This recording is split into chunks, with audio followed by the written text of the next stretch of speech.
What's up, students, and welcome to this week's Student Youth Group live stream. We've got a crazy one for you today, and I'm joined once again by Pastor Jason. Pastor Jason, hello. What's up, everybody? Oh my gosh, it's a great day. Okay, so last week we had a very intense conversation about something that probably no student ever knew about. Didn't ever occur. Didn't cross our minds at one point, and we talked about it. It was great. But this week, we're going to talk about something that probably every student knows very well, and it's social media, because we are the generation of social media. So, Pastor Jason, I just want to kick us off with this question. What was social media like in your day? Wow, man. That takes me back. We talked about MySpace a little bit. I don't know if it was last week or a week before. That was a thing. The big thing when I was your age was America Online. I don't know if you've heard of it. Maybe You've Got Mail. Is it the You've Got Mail? Is that That's it? it. Oh Right my there. gosh! You would sign on, and that's what you would hear, and it would make your day. Wow. And they had these like online chat rooms. Is that the AOL thing? Is that what that is?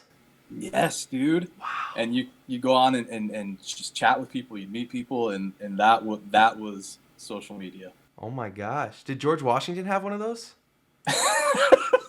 Yeah, I actually met George Washington online. We chatted. Really? He sent me mail. No. No. Nah. Okay. I just really, I always knew you were old. I just never knew how old, so. Yeah, no, that's rude. I went young just in case. George Washington young? Yeah. I could have said like Aristotle. I mean, I probably should get some props from that. Or, Adam. Yeah. Yeah. Yeah. Okay, so anyways, Pastor Jason, I just want to ask you a question. What is your opinion on social media with my generation? Is it good? Is it bad? Is it fantastic? It's kind of a mixed boat. Probably more negative than positive. I think there is a lot of ways out there for students to get in trouble with social media. It can lead down a lot of different dark paths.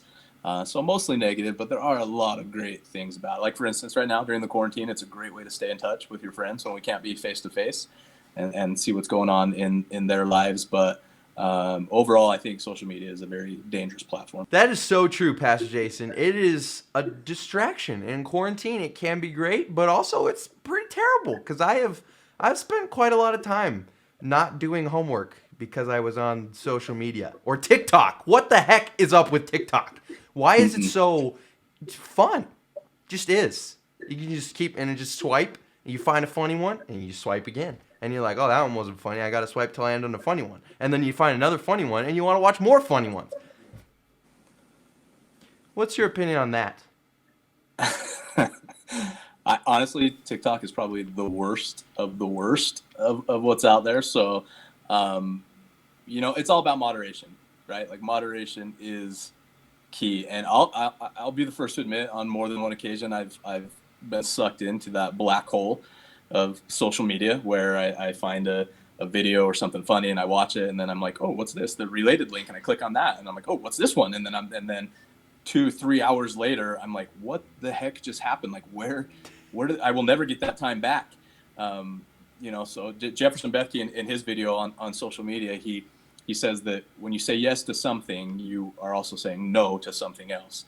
Right. And that's true for everything in life. That's not necessarily a bad thing. It's just a fact.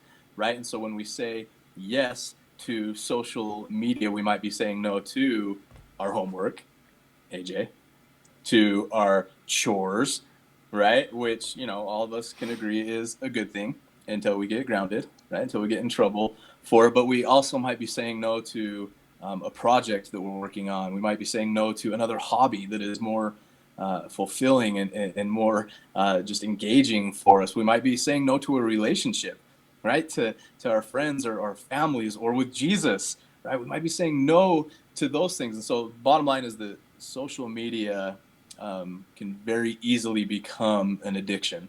And so we need to keep it in check by exercising moderation. That's so true, Pastor Jason. But it's one thing to say it. I know I've done this 1,000 times where I've been like, no, I'm gonna be better this time. I'm not gonna fall into the YouTube black hole and end up finding out what kind of bagel I am at 2 a.m. I'm not gonna do that. But it always happens every time. Every time it happens. So what are some like realistic tips or guidelines, or just how can we not fall into that? Well, first, what kind of bagel are you? I am a cinnamon sugar with light butter and lightly toasted. I'm just gonna be honest. That's my favorite bagel. So that's Rain dance. I thought we were high fiving. Oh, I don't. I mean, sure, yeah, okay. Yeah, I think the best thing that we can do is set guidelines and boundaries for ourselves. Nobody likes rules, right? And especially if you have to enforce them on yourself.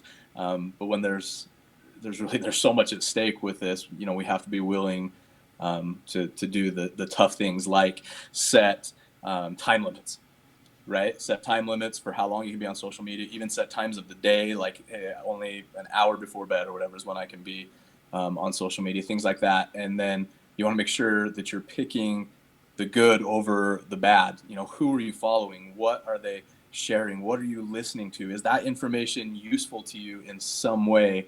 Or is it just that mindless entertainment that you're wasting your time on? You just set priorities, right? So always say yes to real life first, right? Never neglect your in-person interactions for those online connections. Ultimately, we should run all of those things through a filter, right? Just like with any choice we make in life, that filter should be, will this choice, will this thing, whatever it is, will it bring me closer to God, or will it pull me away from him?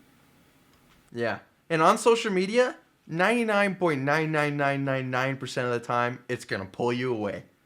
Unless you have all those like Bible accounts where they post like a verse or some like inspirational quote. It's like, spend time with God today instead Right, of the ones you have, like in case your parents check your yeah, account. exactly. Yeah. Right. The ones you usually ignore when you scroll, but when your mom hops on, she sees them all. It's like, wow, that's a good Mm-hmm. kid right there. That's what I'm talking about. My son is the best. Yeah. Feels good when she comes out and is like, hey, great job with all the accounts you're following. Doesn't see the 400 other ones you got below them. Mm-hmm, mm-hmm. All I'm saying is YouVersion, all of their posts somehow always end up at the top of my feed. Coincidence? It's a blessing from God, I'll tell you. I mean, just it's a blessing.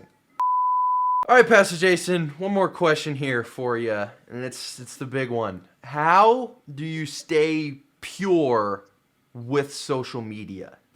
And that's huge, because honestly, that takes so much self-control.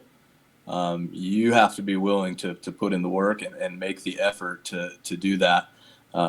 If you've got a good prayer life and you've got Jesus in your life, man, that's the first place to start. That's the best way is to pray for Jesus to give you strength to avoid those things, to ignore those things, to look past those things.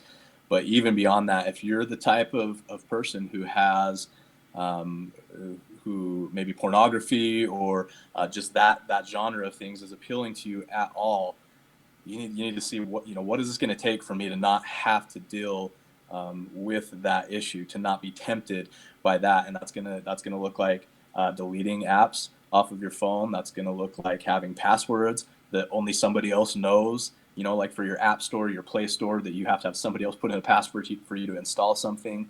You want to have an accountability partner, somebody who you trust, who loves you and has your best interest in mind, that has access to your accounts, that they can always be checking up on you to make sure you're doing what you should be doing. So there's a lot of things that's going to require effort on your part. There's no perfect way to protect yourself from those things, especially if you are somebody who's drawn into that kind of thing. Mm-hmm. Yeah, totally. And I mean, in the end, for me, with that sort of thing, I just deleted it. I just straight up deleted, like Instagram specifically. I mean, that's the big one where it's really more open. I mean, I still have Snapchat because that's where all my friends communicate, but that one, it's, 24 hours, stuff is gone. It's not the same. But Instagram was definitely the struggle in that arena for me, so I just deleted it. And I would say the other thing for students out there, if you are struggling with that sort of thing, bring it out in the open. I mean, I know Pastor Jason, you and all the youth leaders are more than willing to talk about that with these students, and bring it to your parents, just get it out from the dark into the light, because that's where true change can happen. Don't be ashamed of that, because you're not alone. Let me just tell you, there's the vast majority of young men and a lot of young women too are struggling with that issue. Don't be ashamed about it. Don't hold it in. Talk to somebody about it. In our youth group, I have multiple leaders who struggled with that for a lot of their teenage years, and they've now had victory over that. And they love to talk to teenagers about what it did to them, how that changed their life, and just the effects that it had on them. And they love to talk about how best to get victory over that. Yeah, that's so true. And I'm sure that whatever youth group you are in, there are people there to help you. So reach out. Do not keep that in the dark. Well, thank you so much, Pastor Jason. Once again, it's way more fun with you. Great stuff. You're the best. Thank you all so much for watching. Go talk about it with whoever you can, your family, youth group, you know the drill, all that good stuff. And we will see you next week, same time, same place. Peace.